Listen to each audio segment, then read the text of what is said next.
मज़ेदार बात एक चीज़ मुझको समझ में आ रही है, जो कोरोना काल में ज़्यादातर मौतें हुई हैं, उसके पीछे जो फर्स्ट वेव थी उसमें बहुत कम लोग मरे थे। सेकंड में लोग मरे क्योंकि टीवी पे ये देखना शुरू किए कि अमेरिका में इतने लोग मर गए, जर्मनी, जापान, चाइना में इतने लोग मर गए और लोगों ने ये मान लिया कि अगर हमें कोरोना हो गया तो हम ठीक नहीं होंगे। जबकि मज़ेदार बात बताऊँ, मैं आपको थोड़ा-सा आपकी चीज़ों को वो कर रहा हूँ सर, लेकिन आप इस क्वेश्चन को मेरे याद रखिएगा कि कैसे बाहरी खबरों को देख के इंडिया में लोग मरे।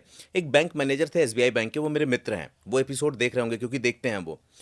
उस दिन मैं उनसे मिल के गले मिल करके आया और गले मिल करके बाहर निकला, 3 मिनट बाद उन्होंने फ़ोन किया कि भैया मेरे कोरोना की रिपोर्ट आ गई और वो पॉजिटिव है, सेकंड वेव की बात कर रहा हूँ मैं कहा भैया ठीक है पॉजिटिव है, इलाज कराएँगे ठीक हो जाएगा। बोले भैया भैया आप मुझसे गले मिल के गए रहे, जिस दौर में लोग छूते नहीं थे, कमरे से बाहर निकाल देते थे। बोले आप मुझसे गले मिल के जा रहे हो। मैंने कहा कि आप मेरी चिंता मत करना, मेरी वाइफ इस समय मेरे साथ नहीं, मैं अकेला हूँ, कोई दिक्कत नहीं है, आप बताओ क्या करना है। उनको हम लोगों ने जिला अस्पताल में नोएडा के एडमिट करवाया और मैं उनको बूस्ट करता रहा। मैंने कहा भैया आप तो फतह करोगे। मैंने उनको दूसरे सपने दिखाने शुरू किए।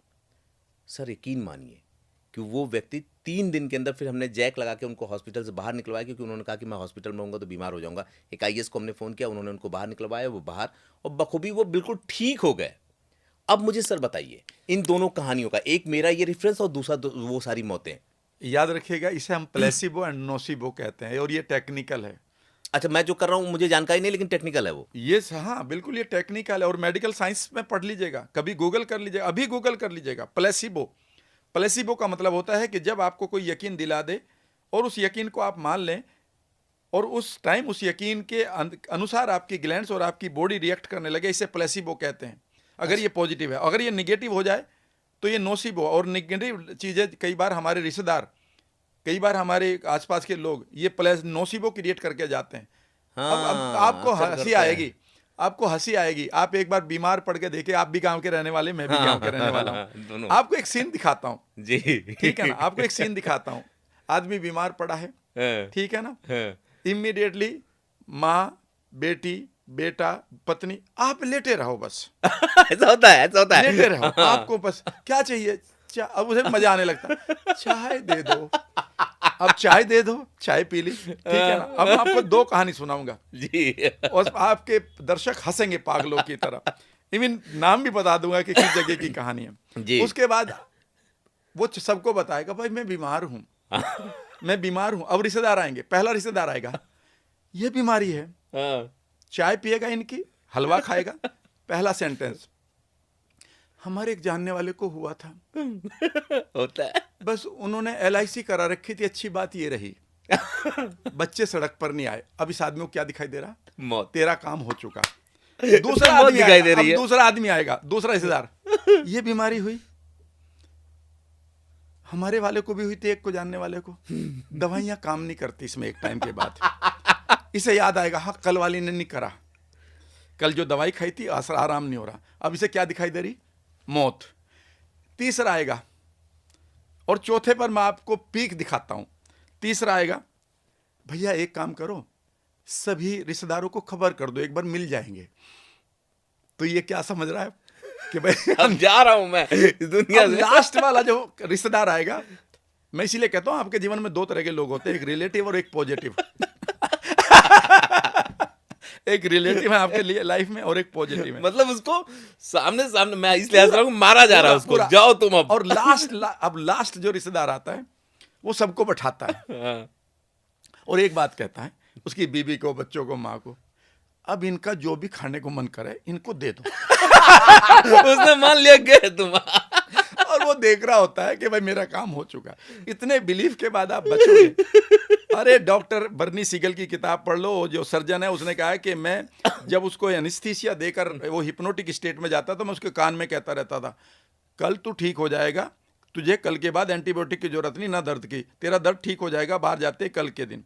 उसने कहा कि सारे पेशेंट ठीक होते थे मेरे, सारे के सारे, और हम क्या करते थे वहाँ पर, उसे एनेस्थीसिया दे रहे हैं उसे तो पहले तो, और एनेस्थीसिया दे के आपस में बात कर रहे हैं, केस इज़ वेरी डेंजरस, शायद ये नुकसान भी हो सकता है, आपने साइन करवा लिए कि मौत जिंदगी में। अरे भाई उसके कान में सब कुछ सुनाई दे रहा है, वो लग रहा तू गया काम, तो जा ही रहा है ना, वो हिप्नोटिकली तो सुन रहा है ना। मैं आपको एक चीज़ बताता हूँ, आपके दर्शक हंसेंगे, ये मेरे साथ रियल हुआ है और मैं ऐसी घटनाओं को लोगों को सुनाता हूँ।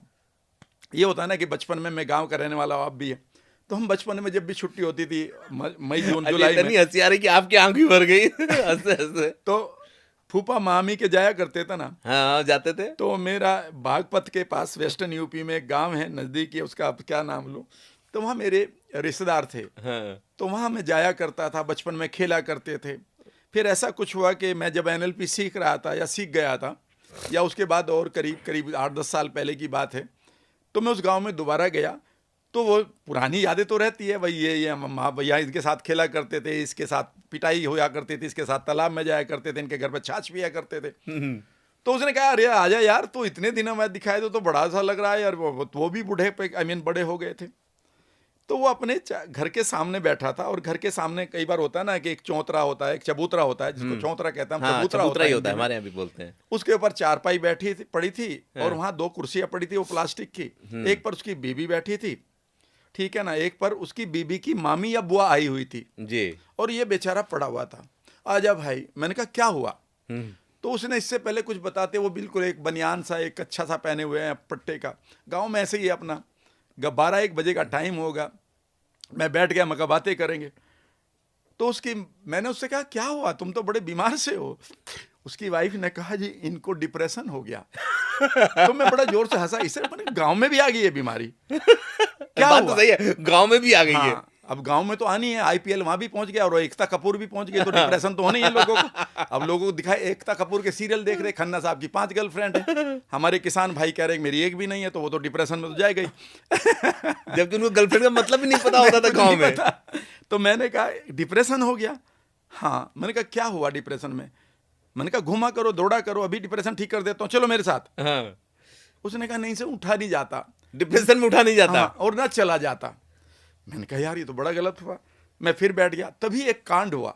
हाँ। कांड ये हुआ कि शोर मच गया गांव में, और गांव में मारो भगाओ, मारो भागो, मारो भागो। तो मैंने देखा करीब, वो लंबी सी गली थी, करीब मैंने देखा कि 100 मीटर पीछे मुझे लोग दिखाई दिए, उनके हाथों में डंडा है, और उसके सडनली मुझे दिखाई दिया एक कुत्ता है जिसके मुंह में से खून निकल रहा है, और वो कुत्ता पागल है। अच्छा। और वो उसने कहा बच जाओ बचाओ बचो बचो, कुत्ता पागल है। अब मैंने देखा कि वो 50 मीटर पर आ गया, और वो देखना और आ गया। अब वो गली संकरी है, और गली के मुनुक्कड़ पर मैं बैठा हूँ, और वो बंदा बैठा है। अब वो जब एकदम से लोग चिल्लाए भागो, भाग लिया, तो वो आदमी जो है छोड़ छाड़ के अपनी बीबी को और बीबी की मामी को और मुझे भाग गया, और एकदम से कुत्ते से ज्यादा तेज भागा। कुत्ता इधर उधर को चला गया, वो भी चला गया, वो आके बैठ गया करीब 10 मिनट के बाद। कहने लगा भाई जान बच गई। मैंने कहा तुम्हें तो डिप्रेशन था। तो ये अब कहां से आया है? हाँ। अब ये ताकत कहां से आ गई? तो अगला सेंटेंस सुनिएगा, आपको यहां से कहानी शुरू होती है। हाँ। तो उसकी वाइफ ने कहा जी इन्हें कुत्तों का डर है, इन्हें कुत्तों से डर लगता कुत्ते है। ने सही कर दिया इनको। हाँ। अब इसकी मामी या जो बुआ आई हुई थी, उसका सेंटेंस अगला सुनिएगा, आपको बहुत मजा आएगा। तो बोली अपनी उसकी वाइफ से बोली, वाइफ की बुआ जो आई हुई थी उसका पता लेने, कि बेटा अगर इसे ठीक करना है तो तू भी कुत्ता ही बन जा। बात लेकिन लॉजिकल थी, लॉजिकली बात लॉजिकल थी। भाई साहब आपको कई बार थेरापी नहीं चाहिए, आपको लठ थेरापी चाहिए। तो हमारे गांव में कई बार डिप्रेशन में जो लोग होते थे, अंधेरे में उसकी लठ थेरापी हो जाती थी, ठीक है ना। तो एक हमारे यहाँ कांड हुआ करता था कि कोई लड़का है या दारू पीने लगा, माँ बाप को गाली देने लगा, बीबी को पीटने लगा, बच्चों को तंग करने लगा, काम नहीं करता था। तो पहले उसे लोग समझाते थे प्यार से। फिर एक दिन ऐसा होता था, शाम का वक्त है, ठीक है ना, बड़े आदमी आके बैठ गए, बूढ़े आके बैठ गए, पूरा कुनबा एक जगह आ गया, दरवाजा बंद कर दिया बात 7 बजे। और फिर 7 बजे लैंटर्न लैंप चलता था, तब बिजली नहीं आती थी, डिबिया होती थी। फिर वो कहता था भाई सबने खाना खा लिया, जो बाबा जी होते थे, हाँ सब आ गए, हाँ जी आ गए, भाई से भी बुला लो। अब समझा तो चुके हैं। हाँ। उसने फिर वो बड़े जो बूढ़े थे, वो हुक्के में ऐसे हुक्का पीते हुए हुक्के को एक तरफ रख देते थे। पूरा सीन बता रहा हूं मैं आपको, एक परिवार का। और फिर वो कहता था भाई ये डिबिया बंद कर दो, हाँ। ये लैंटर्न बंद कर दो। और फिर एक साउंड आती थी, मारो। भूत उतर जाता है। और 15 मिनट तक, ठीक है ना, बहनें, चाची, ताई, मामी, बुआ, कजन उसकी बढ़िया लठ थेरापी करते थे। उसने कहा भाई दीवा जला दो अब। अब उससे धीरे से कहते थे हाँ भाई कल से कहते जी बस अब कल से ठीक हो जाऊंगा। अब आप गांव में कहाँ खाना खाएंगे, अब तो आप बर्गर मंगा लेते जोमेटो से, ठीक है ना, तो वो ठीक हो जाता था। तो कई बार लोगों को, मैं आपको एक बात बताऊं, कई बार जिन बच्चों की बचपन में मामी, नानी, चाची या माँ के द्वारा टैपिंग नहीं होती है गोद में, और उनके अंदर टैपिंग की कमी होती है, तो कई बार ये टैपिंग जवानी में पुलिस को पूरा करना पड़ता है। हो ही रहा है, हो ही रहा है, आजकल हो ही रहा है।